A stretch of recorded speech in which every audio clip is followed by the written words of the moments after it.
Welcome, foolish mortals. There's no turning back now. That's right. There is no turning back now. And why would you want to? Welcome, foolish mortals, to the Disney Life Happy Wife podcast. The podcast where I talk about all things Disney. Disney travel, Disney food, Disney movies, Disney news, Disney merch. If it's Disney related, it's safe to say I'm going to talk about it. And who am I? Well, I'm Kristen, your ghost host of this podcast. And you know me, if it's a Disney life, then I'm a happy wife. How's everybody doing this week? I know it's Thursday, it's end of the week, so I hope that you're all having a great week. It's been smooth sailing, which I know is not always the case, but I hope that it's been that way. But if by chance it hasn't, if you've had kind of a rough week so far, I hope that this podcast brings you a little bit of joy. I know that it brings me a lot of joy to bring this podcast to you guys. So I'm hoping that that joy is contagious and that you can feel that through this podcast. So if you're having a not so great week, I hope it's looking up. So let's jump right in. You know that I have started to do some Disney news at the beginning of my podcast episodes, because there's so much going on in Disney, especially right now, that I've got to share all of that. It'd be hard to, kind of bundle that all in. So reflecting on a little bit of Disney news going on that week or the week before, it's great to bring that to you guys. So on to some recent Disney news. Allegedly, new CEO Josh D'Amaro, who I just talked about and was so looking forward to what he's doing and all that he's going to bring to Disney. Allegedly, he's going to be laying off 1,000 corporate employees across TV, film, and ESPN. So I'm wondering, are they overstaffed? Is this supposed to be a good thing or a bad thing? In my opinion, people losing their jobs is usually not a good thing unless they've done something really bad or there's a good reason for them getting laid off. Usually that's not a good thing, people losing their jobs. So I wonder, what's going on and why so many layoffs. So I guess we'll have to wait and see, what comes from all of that. I'm hoping he's not doing it just, so he doesn't have to pay 1,000 people and, I don't know. I'm hoping it's for good reasons, but, usually laying off that many people is not for a good reason. So we shall see. Also, there are some updates from Hollywood Studios in Walt Disney World. A sorcerer's hat has been seen being installed at the park, where this is the park where the Mickey Sorcerer hat used to be like right at the main entrance, and that was taken away. But now it's being installed at the Magic of Disney animation building, which is great. I can't wait to see what that building has in store for us. Hopefully lots about, all of the stuff behind the animation. I know there's going to be characters there that you can meet, which is great. I can't wait to see that.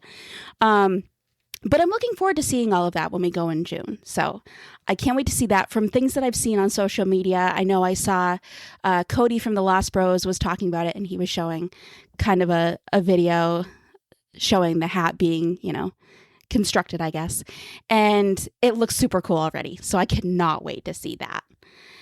Also, the quote-unquote refurbishment of Rock and Roller Coaster, going from an Aerosmith, I guess we'll say, theme to the Electric Mayhem, which, if you don't know, band from the Muppets, the Electric Mayhem. Going for that kind of theme, the refurbishment of that is making headway. And the first song has just been announced that they're going to use in the roller coaster. It's Song 2 by Blur, I guess as done by the Electric Mayhem, I'm assuming. So that's going to be really cool. I can't wait. And the full soundtrack is actually going to be released on April 16th. So the day that my new podcast episode comes out is the exact same day. I cannot wait to check it out. So in the next episode, I'll have to let you guys know what I think of that. So there you have it with some Disney news That's recent. I actually got all of this information from wdwmagic.com.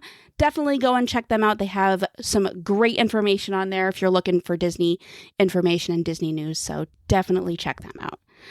So on this episode of the Disney Life Happy Wife podcast, I am bringing you my top. So we're saying that my top. My top 5 Walt Disney World resorts. Like all of my top lists, these are my opinions. I know that most of you won't agree, or that some of you won't agree, but it's my opinion.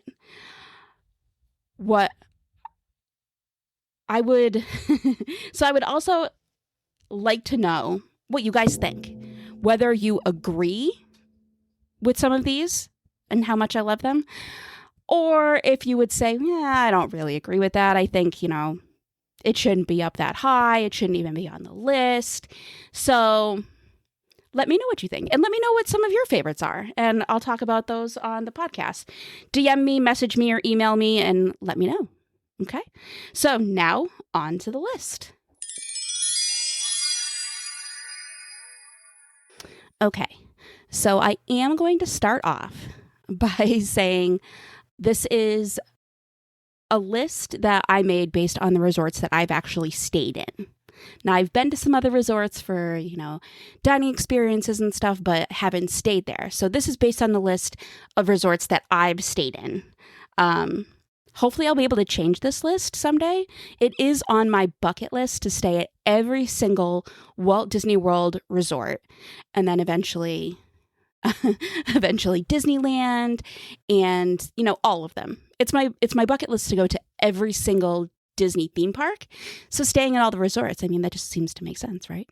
So when I stay at more, hopefully I'll be able to adjust this more, and we'll see where we go from there.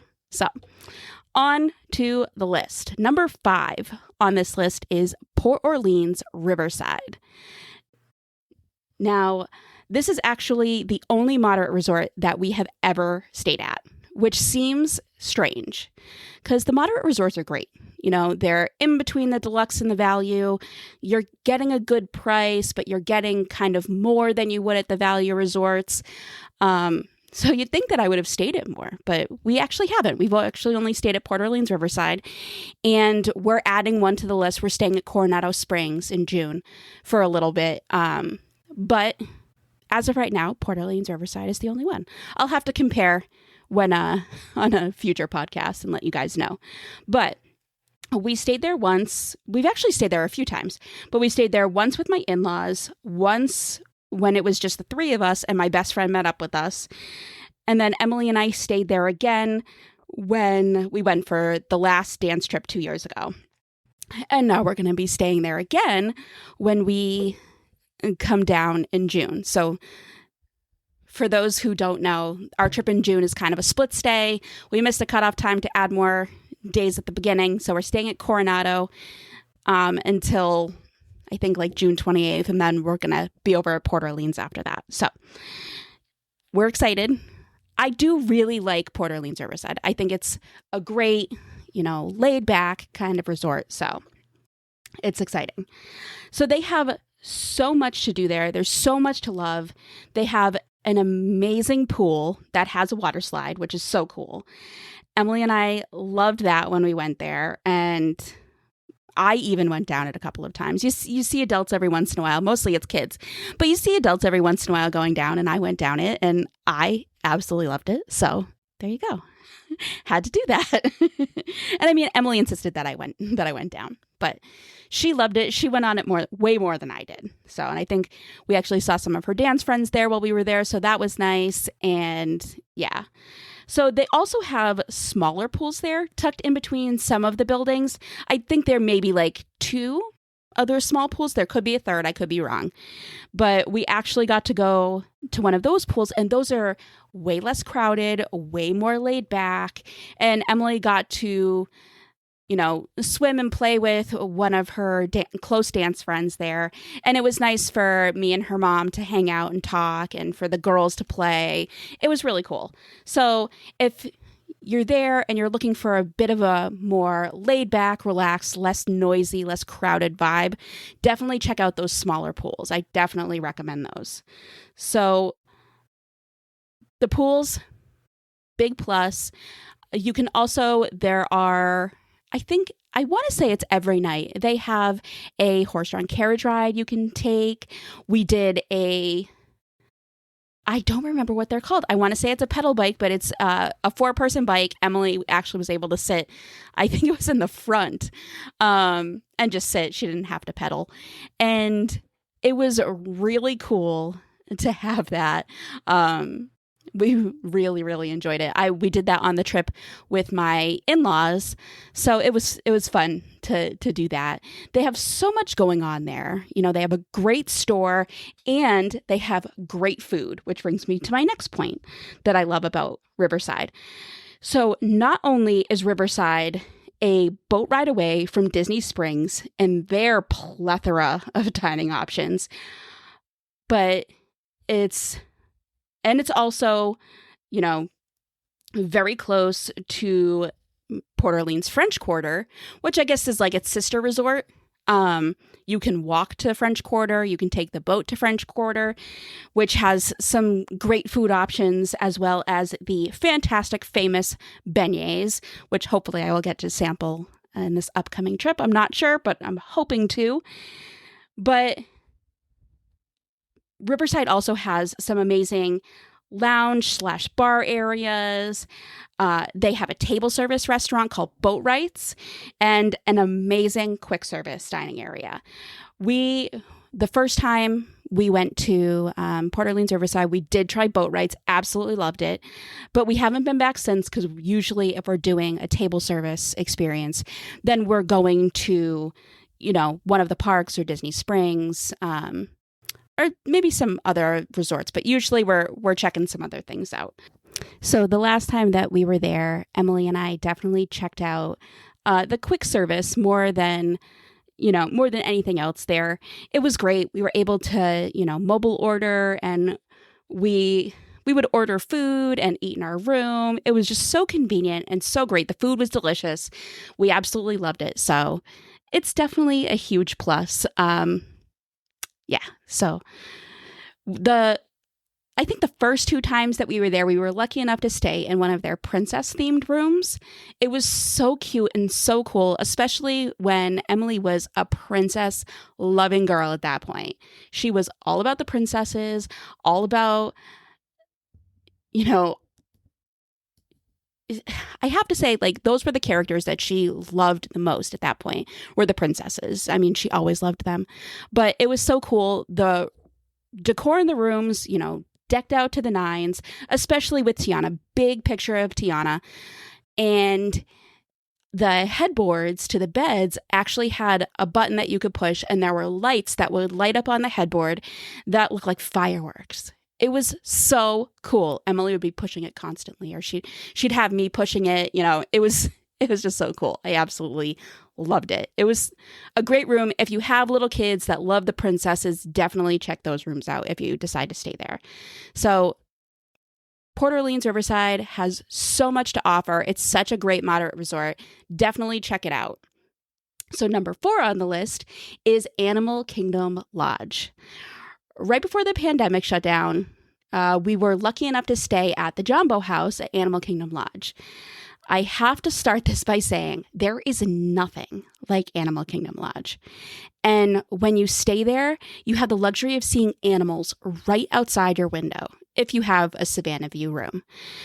So when we stayed there, we made sure to get a Savannah View. We had a little balcony and we could go out there and see animals. I would go out there every single morning just to see which animals were out. It was the best.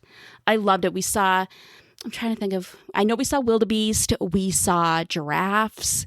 It was so cool. I love animals. Emily loves animals. My husband loves animals. It was just amazing to see them. It was definitely probably the coolest part about being at Animal Kingdom Lodge is having the animals right there. So they have a great pool area, which we actually didn't get to go because we went at a time of year where it wasn't exactly that warm that you would want to go in a pool. I want to say it was, midwinter. So while up here in Rhode Island, it was probably, like 20, 30 degrees. Down there, it was probably like 50, 60 maybe. So definitely not pool weather for me. So we didn't end up going in the pool that time, which was a bummer. I would have liked to have seen it and experienced it. But I guess that's just the way that it is. So one thing that we absolutely loved at Animal Kingdom Lodge was the food. We had the chance to eat at Gico, which is one of the restaurants that they have there. And the food there was definitely right up my husband and my alley. It's definitely more fine dining, and the food was just absolutely delicious. But for my picky eater, it was definitely not up her alley. So unfortunately, she was not feeling that. But if you have a chance to go there and kind of have a meal without a picky eater, definitely check it out. We also had the chance to eat a boma for breakfast, which happened to be an amazing breakfast buffet. I had always heard really great things, so I was super excited to be able to check that out. And it was absolutely delicious. If I remember correctly, they had M&M pancakes, which, if you know my kid, was the best thing that she could have ever had. She absolutely loved it. It was perfect. They just had so many options, especially for my picky eater. It was great. And yeah, I mean, they had great options for me and for my husband. And yeah, I absolutely loved it. If you have the chance, if you're staying there, if you're not, if you just want to go over there for breakfast, definitely check it out. And, I don't think we got a chance to try the quick service while we were there, actually. We spent so much time in the parks that we did most of our eating in the parks, or, there were a couple of resorts that we hopped to, but I think we did that. So, yeah. So, like I said, while we were there, we stayed in a Savannah View room, which had a balcony. So one day while we were there, so a little fun story, Emily and I were out on the balcony. My husband was in the room resting, and Emily had this little toy, and it had this little Polly Pocket sized Anna doll, and she was playing, and all of a sudden, the little doll dropped and fell off the balcony into the animal area. And there were some birds there. I can remember seeing them. And Emily was beside herself. She was devastated that this brand new toy we had just gotten that day was all of a sudden gone. So I brought him back in. I rushed down to the lobby and went up to the desk, and I said, I'm in this room. My daughter just lost this toy. Is there anything you guys can do? She's devastated. And, the cast member there was like, let me get on the phone with maintenance and see what we can do. They're talking to him, and they said they're going to send somebody out there to see if they can find it. If they find it, and, I was worried, besides a devastated kid, I was worried that an animal was going to get it and eat it. And I didn't want that to happen. So they sent maintenance out there, and luckily they found it. Emily was beside herself, excited that they found this toy. She was so happy. And, we then had a very long talk about not playing with toys out on the balcony. So it's just that kind of hospitality, that kind of caring that they had. I just can't say enough about it. They were absolutely wonderful. So with as many amazing things as Animal Kingdom Lodge has, there are some downfalls.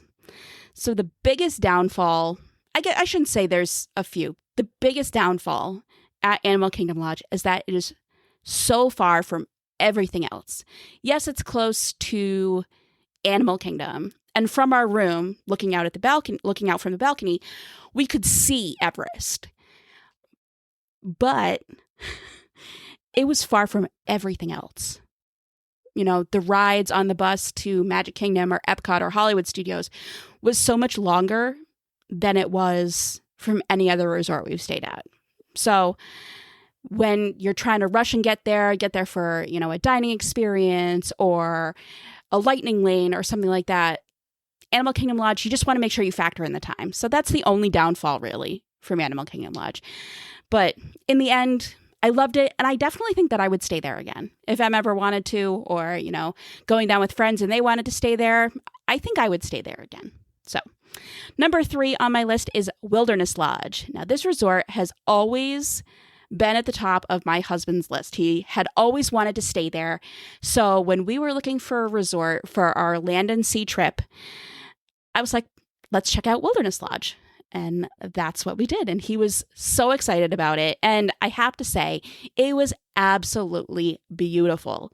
So Wilderness Lodge looks like a rustic lodge from the Great Northwest. It's inspired by the turn of the century National Parks lodges. And I have to say, it is dead on. For that kind of theming, it's just, it's Disney. They're going to be dead on. It was absolutely dead on perfect. So the pool area there was amazing. My husband and I loved the hot tub. It was so cool. There's a splash pad area. Well, splash pad, but like, I want to say kind of, they had, some like playground area. So splash play area for kids. Emily was a little bit too tall. I think she did kind of sneak in there and check it out, but she was a little bit older for that area, a little bit taller for that area. So she didn't do too much. But then we went into the pool area and they had a killer water slide that she was all about. So she absolutely loved it. She went down it as many times as we would let her. And it was the cutest thing because she was just getting over, at that point, the kind of fear of water slides. When Em was younger, she wasn't that much into swimming, So this was the point where she was just getting over that. So it was great to see her going down the water slides and having so much fun. It was great. So besides the great decor and the great pool area, Wilderness Lodge also has amazing food. Now, we went there when Em was 8, so she was still in that princess loving era. So, of course, we had to go to Artist Point, and they have an amazing dinner where you can have dinner with characters from Snow White. So, while dining on an amazing meal, so I personally loved the poison apple dessert, and they have like an herb chicken. So good. I highly recommend it. We were able to meet Snow White, Dopey, and Grumpy, and then as we were leaving, we were stopped to get a picture with the evil queen. So it was super cool. She was straight-faced the whole time. She didn't smile once at us. It was so fun and so cool. Em was a little bit nervous, so I would get in the pictures with her. But it was a great experience. And the dining there, it was just so good. I can't recommend it enough. We also had the chance to eat at Whispering Canyon Cafe. Now, this is one of those, if you know, you know. So this restaurant has great food. Some of their things are all you can eat. But it's not necessarily the food you go for there. It's the shenanigans. I'll say that. I won't give too many spoilers, but I'll say take my advice and definitely go there. The food's delicious. But when you go, order something and ask for ketchup. Okay? That's all I'm going to say. Ask for ketchup. The response that you get is the best. It's hilarious. So definitely check that out. Their quick service was also great. We had another really funny thing happen while we were there, and we were outside eating a quick lunch at one point, and we saw a squirrel who was going around looking for stuff. You're outside, and we were outside if I didn't say that. So there's a squirrel checking stuff out, and somebody had left their food on the table. I don't know if they had gone into the bathroom and were coming back out, but it looked like they weren't done. And the squirrel jumps on top of the table and starts picking at like their French fries or their food. And Emily was like, "Can we feed the squirrel some food?" I was like, "Well, let's wait till we're done." And we finished, and then Emily was throwing French fries for the squirrel. It was the cutest thing. And it was so funny to just see a squirrel just jump up there. We've seen so many times at like the beach and stuff where, seagulls will do stuff like that, but never seen really a squirrel do that. It was hilarious. So there you have it. Wilderness Lodge has such a chill vibe. If you're looking for a great resort that you really feel like you can relax at, I definitely say check it out. Also, another thing is that they have a ferry that can take you to Magic Kingdom, which is awesome. Any other forms of transportation besides the buses that you can take, I always think that that's great. And I always want to try and utilize that as much as possible. So I loved that Wilderness Lodge had that. Number 2 on my list, speaking of resorts with alternate modes of transportation, number 2 on my list is the Grand Floridian.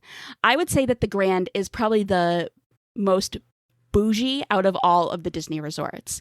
You definitely feel the sophistication when you're there. The lawns and gardens are manicured perfectly. Everything's in its place. And inside, it's just breathtaking. It's beautiful. The lobby has a grand staircase and a piano that's usually being played. I was lucky enough to stay there on one of my solo trips. I stayed there and realized that solo trips should only be taken kind of like infrequently for me. I definitely felt a little bit lonely because there was definitely a bunch of kids there. It's a great resort to bring your family to, even in the bouginess of it. It was such a great place.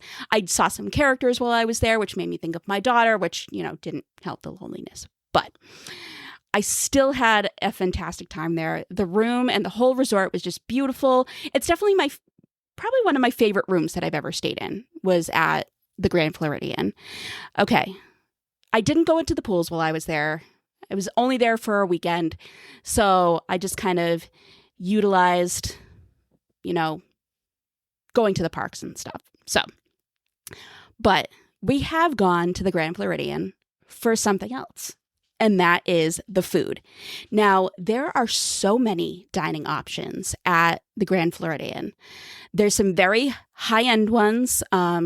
If you know. Victoria and Albert's is there. Narcoossee's is there. Citricos. We've been to Citricos before and loved it quite a while ago. But the ones that I'm going to talk about, when I stayed there, I had the chance to use the quick service. It was great. It was smaller than I thought it was going to be. But it was great. It was very convenient. My room actually was right near there. So I was able to order food and go back to my room and kind of relax and eat. So it was nice. But 2 of my favorite restaurants are actually located at the Grand. I guess we'll say 2 of my favorite resort restaurants are actually at the Grand. So the Grand Floridian Cafe has been a spot that we've gotten breakfast at for many of our trips. It's just absolutely delicious. The wait staff there is amazing. I've never had a bad thing to say about any of them. They're just so good. My personal favorites are the chicken and waffles and the seasonal pancakes that they have there. Definitely check those out. Emily also loves the mini pancakes. I think they're called mini, like Minnie Mouse pancakes. Because they top them with sprinkles that are in the shape of Minnie and Mickey. How cute is that? You gotta love Mickey sprinkles. I mean, come on. And then besides the Grand Floridian Cafe, there's also 1900 Park Fair, which just came back, after things were shut down for the pandemic. It actually just came back a couple of years ago. And they kind of revamped it a little. So they have kind of like a wish theme. So while you're there, 1900 Park Fair is also a character dining experience. So while you're there, you get to meet some of the biggest wishers in all of Disney. You get to meet Cinderella, Mirabelle, Tiana, and Aladdin. And it was so cool to meet them. Em actually had a conversation with Mirabelle, which doesn't usually happen. And they were talking about capybaras, which Em loves, and Mirabelle was like pointing them out on her dress. It was so cool. And I'm trying to remember if we had ever met her. We may not have. So it was a very cool experience. But one of the best things about 1900 Park Fair is the food. It is so good. Whether you're going there for breakfast or dinner, you can't go wrong. So definitely check them out. I think I heard that at one point they had red velvet waffles, Mickey waffles, for breakfast. So, I mean, how do you go wrong with something like that? So so many great things there, characters in the food. I do have a fun story. So one time while we were there, I looked over and I saw a celebrity and his whole family. Like, he's got brothers, sisters, they were all there. And I looked over and I looked at my husband and I'm like, oh my God, that's Buddy Valastro from Cake Boss. Now, if you're a foodie, you watch food shows, you know who Buddy is. And I was like, oh my gosh, that's Buddy. And, he's at this huge table with all of his family. I was not going to go up to him. But I was like, it's so cool. I've always wanted to see a celebrity when I'm at Disney World. And there he is. I was like, that is so cool. So then we're walking out, we're leaving. My husband takes Emily to the bathroom. And I'm waiting kind of in the lobby area. And I see out of the corner of my eye, I see Buddy standing there with, I think it was his brother-in-law. And my husband comes over to me and he's like, oh my gosh, there's Buddy. He's like, this is your shot. It's just the two of them. This is your chance to go up and say something to him. And I'm like, oh, I'm too nervous. And he's like, go do it. So I went up and I, said hi, apologized for bothering him, but I wanted to let him know that I was a big fan. And he thanked me and said that he appreciated that. And my husband and Emily came up and he's like, is this your little girl? And I said, yeah. And he's like, I just happened to be in the bathroom at the same time that they were. And I could hear your daughter in the stall. I guess she was talking and singing and all of that. And he's like, she's absolutely adorable. And I was like, oh my gosh, thank you very much. He was nice enough to take a picture with us. It was so cool. And he was so nice. So I have to say thank you so much to Buddy for just being so cool. So these are just, a couple of things that happen when you go to the Grand, I guess. The Grand Floridian is just so amazing, and not, if it couldn't even get more amazing, to add on top of that, there is the monorail. And come on, the monorail is just the best. It's the best form of transportation, in my opinion, at Walt Disney World. So getting on the monorail, if you've never been on it, you can go to Magic Kingdom and Epcot. So staying at one of the resorts that's on the monorail is the best. And I absolutely love that. So the Grand really does have it all, except for one thing, which brings me to number one on my list. Drum roll, please. The Polynesian. So the Polynesian, or the Poly as it's often called, it's a fantastic Polynesian themed resort with many amazing qualities. It's my favorite resort of all time. I remember staying there as a kid, and it's got the nostalgia for me. I just love the theming. I just love it all. And it has one thing that the Grand Floridian doesn't have, and that is Dole Whip. There is I guess kind of a stand. It's not its own thing. It's in the building. But there's a stand there called Pineapple Lanai where you can go and get Dole Whip. I love it so much. Dole Whip is one of my absolute favorite snacks in Walt Disney World. I'm a Dole Whip twist girly. I like to do the pineapple Dole Whip with vanilla soft serve twist. Yeah, that's me. Dole Whip is one of my absolute favorite snacks there. So having that there in the resort makes it that much better. But that's not all that the Poly has to offer. They have amazing restaurants there as well. I personally love Ohana the most, besides Pineapple Lanai. They have a family-style breakfast with Lilo and Stitch, as well as Mickey and Pluto. And they also have a fabulous dinner that my bestie Amy and I went to. And when we went on our girls' trip, and it was so good. The food was so amazing. The Ohana noodles were definitely our favorite. If you ever get the chance to go there for dinner, definitely go there. Ohana at the Polynesian, go there. Make sure you get the Ohana noodles. They're just so good. While we absolutely loved the breakfast there, going to Ohana on our last day has always been kind of a thing for us. We always, we have this amazing breakfast. I get the pog juice, if you know, you know. And then we head over to Magic Kingdom for our last day. It's usually kind of our thing. That's what we do. And while we love the breakfast there, the dinner there is so good. Don't skimp out on getting dinner there. It's not just a breakfast place. Ohana has amazing dinner. So definitely check that out. The pool area there is also a favorite. Emily loved the water slide. Now, we went there a couple years ago. Emily loved the water slide. It almost like shoots you out the end. And she absolutely loved it. I just loved that she was so excited about it. So it was awesome. I can't say enough about it. The pool there is just so cool. It's just got great theming along with the resort. Emily had a great time, which means I loved it just as much. So I'll have to post some pictures that I have from our trip there and show you guys the pool area, because I definitely took some pictures while we were there. So, of course, there's the transportation. At the Polynesian, they have a water taxi that you can take over to Magic Kingdom, as well as the monorail. It's another monorail resort, so gotta love that. Of course, the monorail was my favorite. I actually think at Grand Floridian they have a water taxi as well. I'm not 100% sure. I think they do. I'd have to double check and let you guys know. But I absolutely love the monorail, so I was pumped to stay at another resort that has that there. So in the rooms, it's beautifully decorated in a Moana theme. I love Moana, so it was A+ for me. I highly recommend staying here if you can. It is a deluxe resort, so it is expensive. If you get a chance, if you get a discount, anything like that, and you can stay there, or if money's not an object, definitely stay there. Definitely check it out. It's just the best resort. There's a reason it's number 1 on my list. So there you go. There you have it. Number 1 on my list, the Polynesian. So, yeah, there you have it, folks. My top 5 favorite resorts at Walt Disney World. What do you guys think? Do you agree with any of them? Let me know what you think. I want to hear all your opinions about it. Have you stayed at these resorts? Are they on your bucket lists? Let me know. I want to know everything. I'll read your thoughts on one of my next podcast episodes and let everybody else know. So please let me know what you think. So that brings me to this episode's end.